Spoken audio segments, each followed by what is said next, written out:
গরমে কিন্তু আমরা ভেন্ডি দিয়ে নানান রকমের পদ ঘরে তৈরি করে থাকি। তার মধ্যে সবচেয়ে বেশি আমাদের ঘরে যেটি তৈরি হয়ে থাকে সেটি হলো সর্ষে ভেন্ডি। আর এটি কিন্তু কোনো নতুন রান্নাও নয়, তবে আমি কিভাবে বানিয়ে থাকি সেই রেসিপি শেয়ার করতে চলেছি আজকের পর্বে। নমস্কার বন্ধুরা, আশা করি সকলেই ভালো আছেন।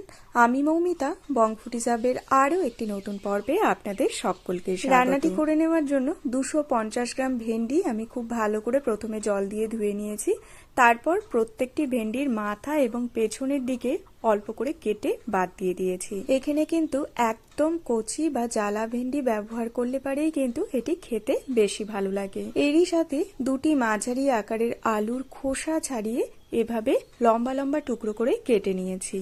আলুর ব্যবহারটা এখানে অপশনাল, যদি আপনাদের অপছন্দ হয় সেক্ষেত্রে আলুর ব্যবহার স্কিপও করতে পারেন। একটি কড়াইতে এবারে অ্যাড করে দিচ্ছি 2 টেবিল চামচ সর্ষের তেল।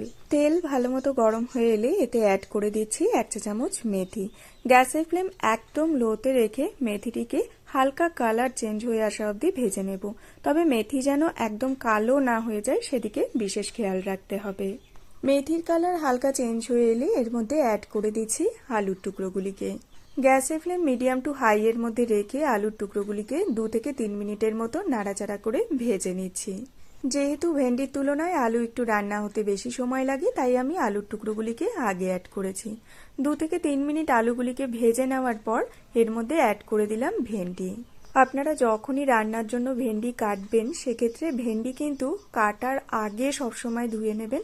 কাটার পরে কিন্তু ভেন্ডি কোনো সময় ধুতে যাবেন না।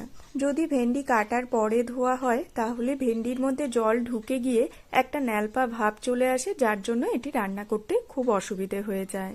ভেন্ডি অ্যাড করার পর আরও 2 থেকে 3 মিনিট ভেন্ডিটিকে রান্না করে নিয়েছি। তারপর এতে অ্যাড করে দিলাম 1 চা চামচ নুন এবং 1 চা চামচ হলুদ গুঁড়ো। নুন হলুদ অ্যাড করার পর গ্যাসের ফ্লেম মিডিয়ামে রেখে 2 মিনিটের জন্য ভেন্ডি আলুটিকে একসাথে করে রান্না করে নিচ্ছি। 1 চা চামচ সাদা সর্ষে, 1 চা চামচ কালো সর্ষে এবং 4 থেকে 5টি কাঁচা লঙ্কা জল সহযোগে পাটায় বেটে নিয়েছিলাম, সেটিকে এবারে এর মধ্যে অ্যাড করে দিচ্ছি।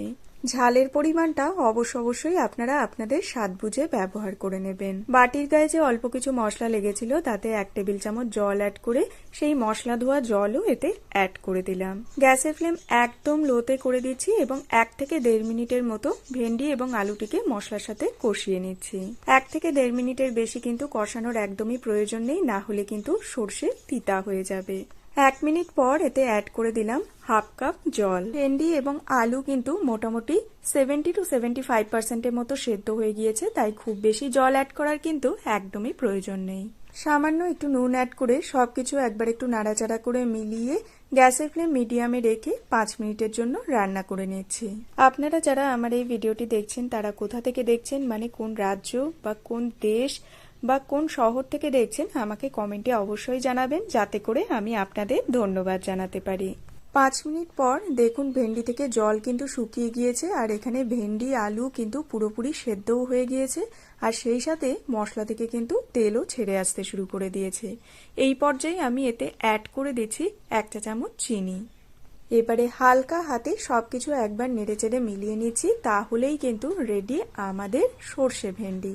গরম ভাতের সাথে এটি খেতে কিন্তু জাস্ট ফাটাফাটি লাগে। ভিডিওটি ভালো লাগলে লাইক, কমেন্ট, শেয়ার করে আমাকে উৎসাহিত করবেন। সেই সাথে চ্যানেলে নতুন বন্ধু হয়ে থাকলে চ্যানেলটিকে সাবস্ক্রাইব করে পাশে থাকার অনুরোধ রইল। আর যদি আপনারা ভিডিওটি ফেসবুক পেজ থেকে দেখে থাকেন, পেজটিকে ফলো করার একান্ত অনুরোধ রইল। আজকের মতো তাহলে এখানেই বিদায় নিচ্ছি। দেখা হবে অন্য কোনো নতুন ভিডিওর সাথে অন্য কোনো দিন। সকলে খুব ভালো থাকবেন, সুস্থ থাকবেন। ধন্যবাদ।